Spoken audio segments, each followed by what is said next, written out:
Hi everyone, so this is a video about me living away from home for 4 years. After I graduated university, I moved to South Korea for 2 years to teach English. I was part of a program called Talk, and that program allowed me to work part-time while enjoying and learning about a totally different country.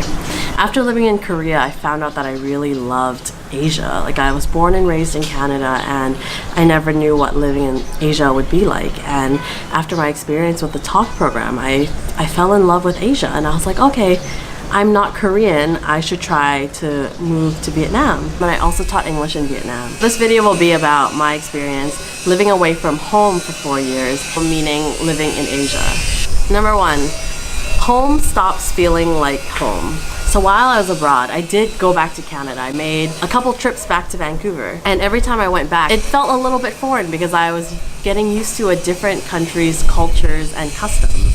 So Vancouver started feeling a little bit different. In Korea, when you buy stuff at the grocery store, the cashiers are super fast, like zoom, zoom, zoom, zoom. If they talk to you, the only thing they ask is if you have a point card and if you need a plastic bag. I remember after coming back from Korea, I went to Safeway and I just expected to pay for my stuff and leave. The lady started talking to me and she was asking me what I was gonna do on the weekend. And I was like, what?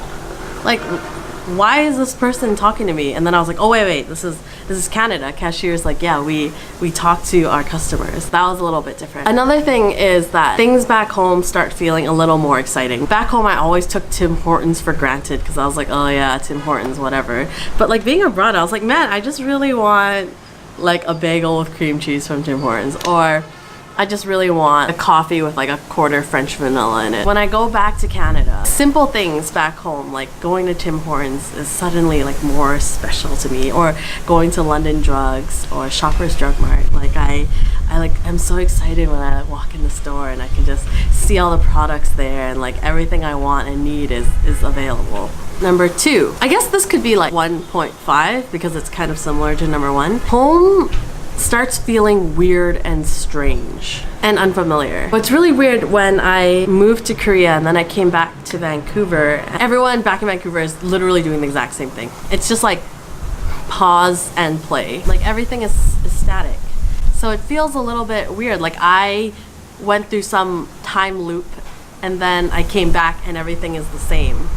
And it almost makes me feel like what I went through like wasn't real. It's business as usual back home, but then you start realizing that you're the one that has changed.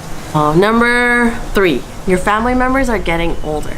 So I have 2 nephews who I love so much. Kids grow up so fast. So being abroad, every time I go back for visit, like they're always so much bigger than I remember. And they're playing hockey and soccer. Because I'm abroad, I miss all their games. I miss all their soccer games, their hockey games.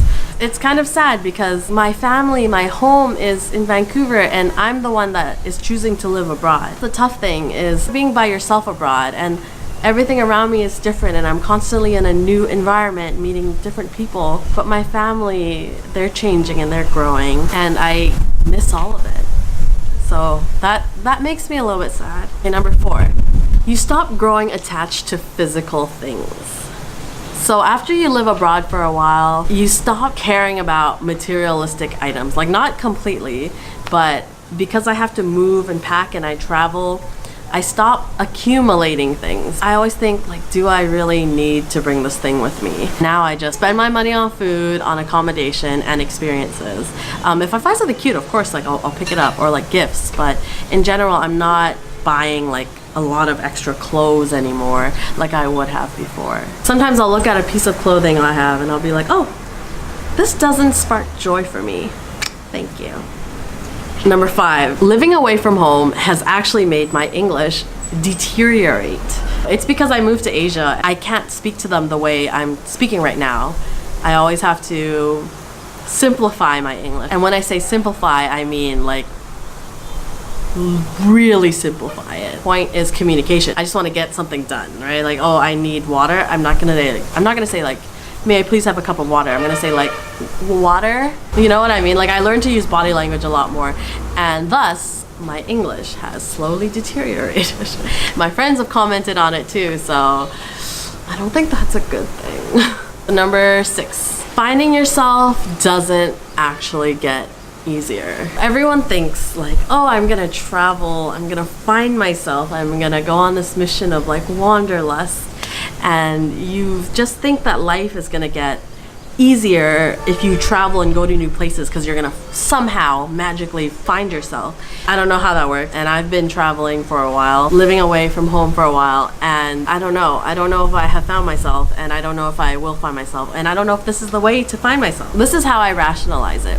When you're back home, you have your social circle that you grew up with, right? All your friends are the same age as you, similar socioeconomic background, they live in the same area, we all like the same thing, like, hey, you wanna go get bubble tea? Yeah, sure, let's meet at blah blah blah, right? We all like the same things. When you travel abroad, you meet different people that are into different things, that sometimes have never even heard of things that you like. So you really have to compromise and adjust yourself and your preferences to kind of suit people around you, just so you can kind of get along.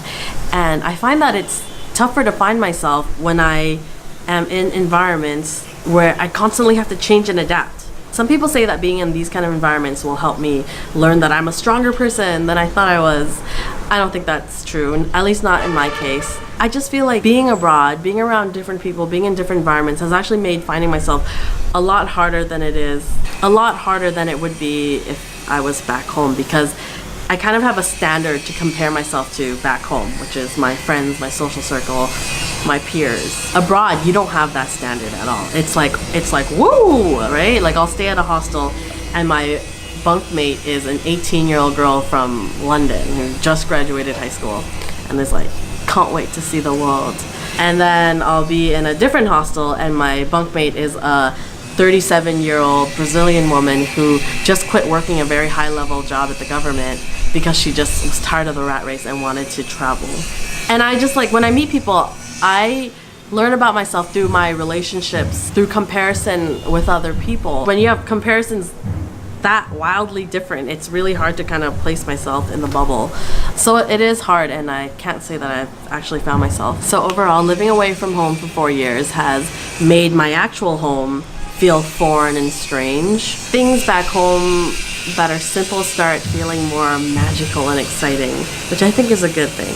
Family members are getting older. I stopped growing attached to materialistic items. My English is deteriorating. My English is deteriorating as we speak, so maybe if I move back home, that will change. And the last one, finding yourself doesn't get easier. This is the end of my video. Thank you for watching it all the way through, and that's what I've learned about being away from home for 4 years.